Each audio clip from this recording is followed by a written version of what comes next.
정반대가 되니까 헷갈리는 거죠. 이거라고 생각하고 했는데 사실은 정반대로 더 안 좋게 만드는 결과가 생기는 거죠. 하나만 알고 둘은 모르면 이런 현상이 일어나는 게 안경 영역이다 라는 것이죠.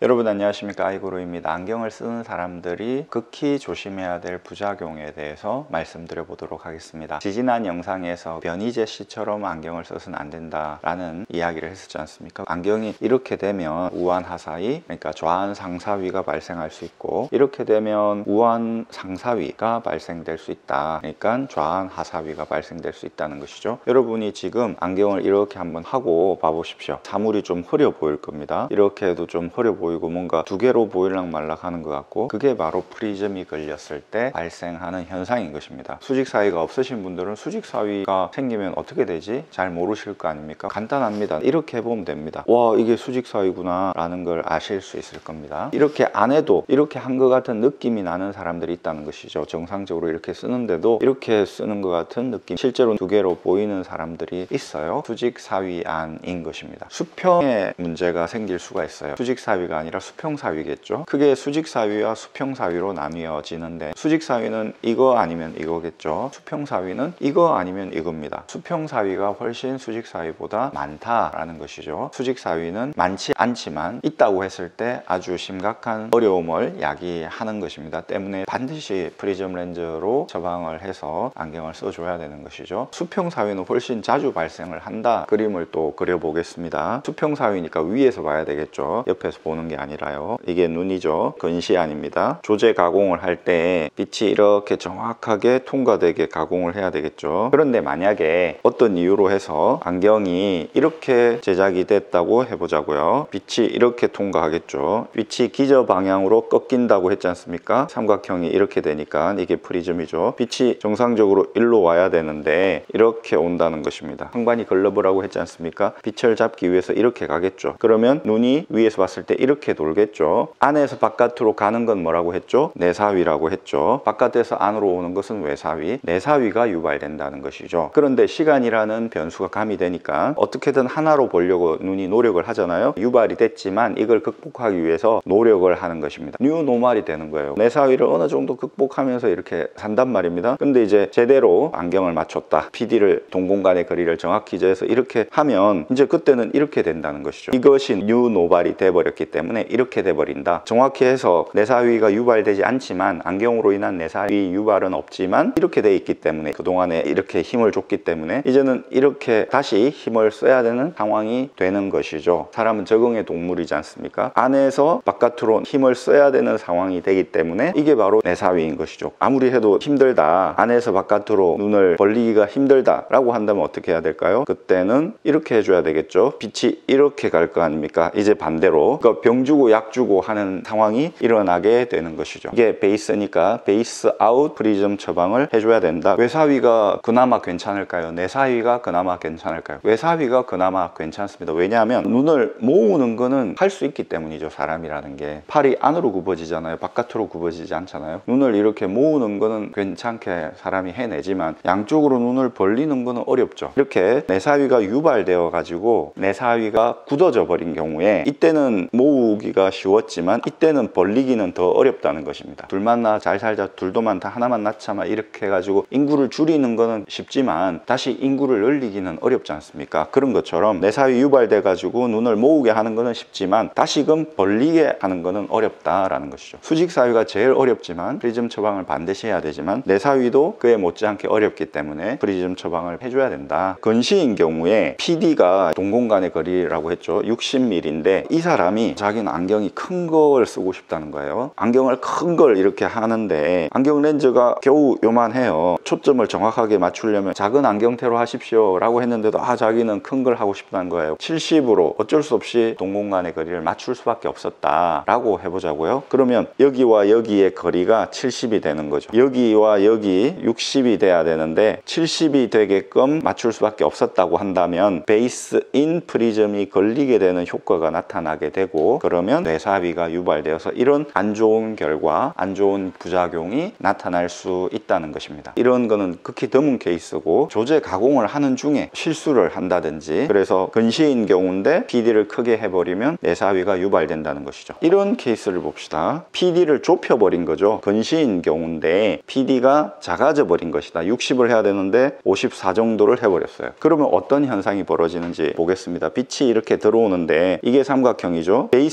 아웃이지 않습니까? 빛이 이렇게 꺾이니까 눈이 안쪽으로 모이겠죠. 이 상황에서 이렇게 된다는 것입니다. 외사위가 유발되죠. 외사위가 유발되면 벌려서 어떻게든 하나로 만들려고 노력을 하겠죠. 시간이 지나면 굳어지겠죠. 외사위가 고착이 돼버린다는 것입니다. 아까 말했지만 외사위는 베이스 인을 넣어야 되죠. 이거와 정반대. 외사위가 너무 심해졌으면 베이스 인 프리즘을 넣어서 맞춰주는 거죠. 병 주고 약 주는 것이다. 외사위가 돼서 이걸 모으기가 힘든데 이쪽으로 황반에 빛을 쏴줘버리는 그런 상황이 되게 해준다는 것이죠. 그러니까 PD는 정확하게 해줘야 된다. 초점을 정확하게 맞춰줘야 된다 라는 것은 대전제입니다. 하지만 내사위를 유발하는 것은 팔을 바깥으로 벌려봐라 라고 하는 거거든요. 차라리 외사위 유발하는 게 낫다. 근시인 경우는 PD를 크게 하면 절대 안 되고 내사위를 유발하기 때문에 PD를 작게 하는 거는 그나마 괜찮다. 제일 좋은 거는 PD를 정확하게 하는 것이다. 이게 세모고 이게 좋은 거겠죠. 그러면 반대로 원시를 생각해 보겠습니다. 원시는 이거죠. 빛이 정확히 이렇게 들어와야 됩니다. 그런데 예를 들어서 PD를 크게 해줬다고 해보자고요. 원시 같은 경우에 PD를 크게 해주는 경우가 많습니다. 왜냐하면 원시는 파이가 65파이 정도 렌즈가 작다고 했잖아요. 근시는 70파이 안경원에 있는 것들이 주문을 하면 다른 문제지만 그리고 주문을 하더라도 파이가 크지만 가운데 두께가 두꺼워지기 때문에 원시 렌즈는 좋지 않습니다. 최대한 렌즈를 픽스해 놓고 텔을 거기에 맞춰서 좀 작은 걸 해야 되는데 텔을 큰 걸 하고 싶은데 이런 경우가 많죠. 자, 이렇게 PD가 커졌다라고 해보자고요. 그러면 어떤 상황이 벌어지느냐? 베이스 아웃 프리즘이 걸리죠. 베이스 아웃 프리즘이 걸리면 이렇게 된다고 그랬죠. 그러면 눈이 모인다. 바깥에서 안으로 모이는 것은 외사위라고 그랬죠. 외사위가 유발됩니다. 시간이 지나면 고착화된다. 내사위 유발은 아니기 때문에 그나마 괜찮다고 했죠. 그러니 원시인 경우는 PD를 크게 해주는 게 세모다. PD를 작게 해볼까요? 이렇게 되겠죠. 베이스 인 프리즘이 걸린다. 베이스 인 프리즘이 걸리면 빛이 들어와서 이렇게 꺾이겠죠. 그러면 황반이 이 빛을 잡기 위해서 이렇게 갑니다. 안에서 바깥으로 눈이 가죠. 안에서 바깥으로 가는 게 내사위라고 했죠. 시간이 지나면 내사위가 고착된다. 내사위가 고착되면 나중에 정확하게 해줬을 때 유노말이 되어서 눈이 이렇게 된다는 것이죠. 왜냐하면 이렇게 되는데 이걸 어떻게든지 하나로 만들기 위해서 노력을 했기 때문에 이렇게 돼버린다는 것입니다. 평상시에도 안에서 밖으로 나가는 노력을 기울여야 되는 상황이 되는 것이죠. 담배를 처음 피울 때는 콜록콜록 하지 않습니까? 그래서 안 피우려고 했는데 친구들이 막 피우라고 하니까 어떻게 해서 겉담배가 아니라 속담배를 배웠어요. 나중에는 그걸 끊기가 힘들지 않습니까? 그런 거죠. 처음에는 내사위가 유발돼서 이렇게 하는 게 힘들었는데 나중에는 이렇게 돼버린다. 벌리는 건 더 어렵다는 것이죠. 이거 반대, 이걸 넣어주는데 이게 뭡니까? 베이스 아웃이죠. 그래서 내사위는 베이스 아웃 프리즘을 넣어주는 것이다 라는 것입니다. 원시는 PD가 커지면 그나마 괜찮고 PD가 작아지면 안 된다. 정확하게 PD를 맞춰주는 게 제일 좋다. 근시냐 원시냐에 따라서 정반대가 되는 거죠. 이래서 안경이 좀 어렵습니다. 정반대가 되니까 헷갈리는 거죠. 이거라고 생각하고 했는데 사실은 정반대로 더 안 좋게 만드는 결과가 생기는 거죠. 하나만 알고 둘은 모르면 이런 현상이 일어나는 게 안경 영역이다 라는 것이죠. 지난번에 변희재 씨 이야기를 하면서 이런 상황에서 우한 하사위가 발생한다라고 했는데 이것도 만약에 변희재 씨가 근시가 아니라 원시라면 우한 상사위가 발생하는 거예요. 이런 똑같은 상황에서. 왜냐하면 눈이 이렇게 있는데 근시라고 생각하니까 이렇게 가는데 이렇게 됐을 거라고 생각하고 빛이 이렇게 간다. 그러니까 삼각형 베이스가 아래에 있다. 그러니 빛을 잡기 위해서 눈이 이렇게 간다. 아래에서 위로 가니까 하사위다. 이렇게 말했지 않습니까? 그런데 만약에 변희재 씨가 원시예요. 원시여가지고 이렇게 정확하게 되는데 올라갔다고 해보자고. 이렇게 되면 베이스 업이 걸리잖아요. 베이스 업이 걸리면 반대로 빛이 이렇게 가니까 이 이 빛을 잡기 위해서 눈이 내려가게 되고 위에서 눈이 내려가는 것은 상사위다. 정반대인 거예요. 초점을 정확하게 맞춤에 있어서 건시일 경우는 PD가 커지면 안 되는 거죠. 작아지는 건 그나마 괜찮다. 정확한 게 제일 좋다. 원시일 경우는 PD가 작아지면 안 된다. 커지는 건 그나마 괜찮다. 제일 좋은 건 정확한 것이다. 이걸 정확하게 종합적으로 알지 못하는 검안사라면 실수를, 이런 거를 완벽하게 파악하고 있는 검안사에게 안경을 맞추셔야 되겠죠. 그래야 안경으로 인한 부작용을 겪지 않으실 수 있고 안경을 오래 쓰셔도 안위의 문제를 겪지 않을 수 있게 되는 것이죠. 수직사위 정도는 아니지만 내사위나 외사위는 문제를 겪을 수 있다는 걸 알아야 되는 것입니다. 또 찾아뵙겠습니다. 아이구루였습니다. 구독해주신 여러분 대단히 감사합니다.